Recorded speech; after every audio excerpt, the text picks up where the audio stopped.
दिव्यता केवल शक्तिशाली होने में नहीं, बल्कि वास्तविक दिव्यता दूसरों में शक्ति जागृत करने में है।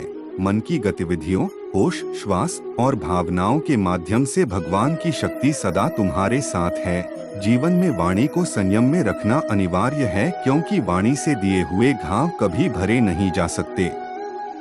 जब हम स्वयं जीवन के शिल्पकार हैं, तो चलो हम अपनी मुश्किलों को हराते हैं, जीवन में मुस्कुराते हैं।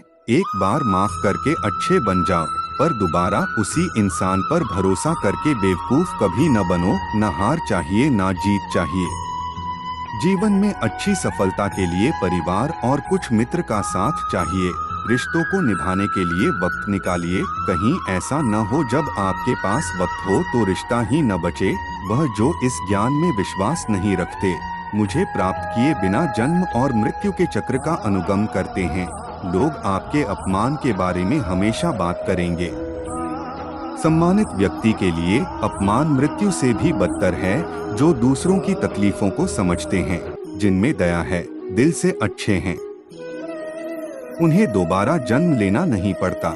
जीवन में आधे दुख इस वजह से आते हैं क्योंकि हमने उनसे आशाएं रखी जिनसे हमें नहीं रखनी चाहिए थी। जीवन में समय चाहे जैसा भी हो, परिवार के साथ रहो। सुख हो तो बढ़ जाता है और दुख हो तो बट जाता है। इस संसार में मूर्ख व्यक्ति, अधर्मी, अज्ञानी व नास्तिक प्रकृति का व्यक्ति मेरी शरण स्वीकार नहीं कर सकता। ज्ञानी व्यक्ति को कर्म के प्रतिफल की अपेक्षा कर रहे अज्ञानी व्यक्ति के दिमाग को अस्थिर नहीं करना चाहिए। अपने जीवन में कभी भी ना किसी को आनंद में वचन दे, ना क्रोध में उत्तर दे और ना ही दुख में कभी निर्णय ले।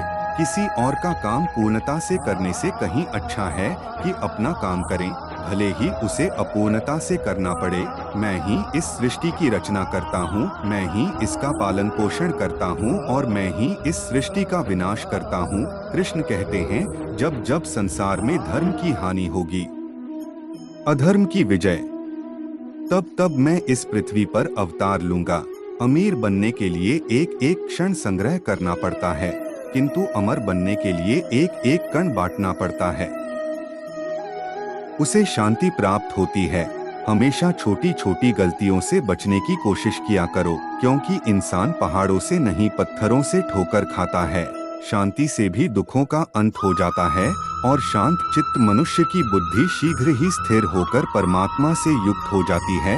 अपनी पीड़ा के लिए संसार को दोष मत दो, अपने मन को समझाओ। तुम्हारे मन का परिवर्तन ही तुम्हारे दुखों का अंत है। श्री कृष्ण कहते हैं, एक बार माफ करके अच्छे बन जाओ, पर दोबारा उसी इंसान पर भरोसा करके बेवकूफ कभी न बनो। इच्छा पूरी नहीं होती तो क्रोध बढ़ता है और इच्छा पूरी होती है तो लोभ बढ़ता है। इसलिए जीवन की हर स्थिति में धैर्य बनाए रखना। अगर तुम अपना कल्याण चाहते हो तो सभी उपदेशों, सभी धर्मों को छोड़कर मेरी शरण में आ जाओ। मैं तुम्हें मुक्ति प्रदान करूंगा। जो हुआ अच्छा हुआ, जो होगा अच्छा होगा। स्वयं को मुझ पर छोड़ दो, अपने कर्म पर ध्यान दो। कर्म ऐसा जो स्वार्थरहित, पाप रहित हो। कृष्ण ने दुष्टों को भी अपनी गलती सुधारने का मौका दिया, क्योंकि वो किसी मनुष्य को नहीं, उसके अंदर के बुराई को मारना चाहते थे। और इच्छा पूरी होती है तो लोभ बढ़ता है। इसलिए जीवन की हर स्थिति में धैर्य बनाए रखना। अगर तुम अपना कल्याण चाहते हो तो सभी उपदेशों, सभी धर्मों को छोड़कर मेरी शरण में आ जाओ। मैं तुम्हें मुक्ति प्रदान करूंगा। जो हुआ अच्छा हुआ, जो होगा अच्छा होगा। स्वयं को मुझ पर छोड़ दो, अपने कर्म पर ध्यान दो। कर्म ऐसा जो स्वार्थरहित, पाप रहित हो। कृष्ण ने दुष्टों को भी अपनी गलती सुधारने का मौका दिया, क्योंकि वो किसी मनुष्य को नहीं, उसके अंदर के बुराई को मारना चाहते थे। संदेह की स्याही से संबंध के पृष्ठ पर कभी शुभ अंकित नहीं होता, इसलिए अपने मन के विचार और संबंधों का आधार दोनों ही शुभ रखें। मोहग्रस्त होकर अपने कर्तव्य पथ से हट जाना मूर्खता है, क्योंकि इससे ना तो तुम्हें स्वर्ग की प्राप्ति होगी और ना ही तुम्हारी कीर्ति बढ़ेगी। इस भौतिक संसार का यह नियम है, जो वस्तु उत्पन्न होती है कुछ काल तक रहती है, अंत में लुप्त हो जाती है, चाहे वे शरीर हो या फल हो। यदि कोई व्यक्ति प्रेम से, भक्ति से पुष्प, फल, जल भी मुझ पर चढ़ा दे तो उसी भाव से उसे स्वीकार करता हूँ।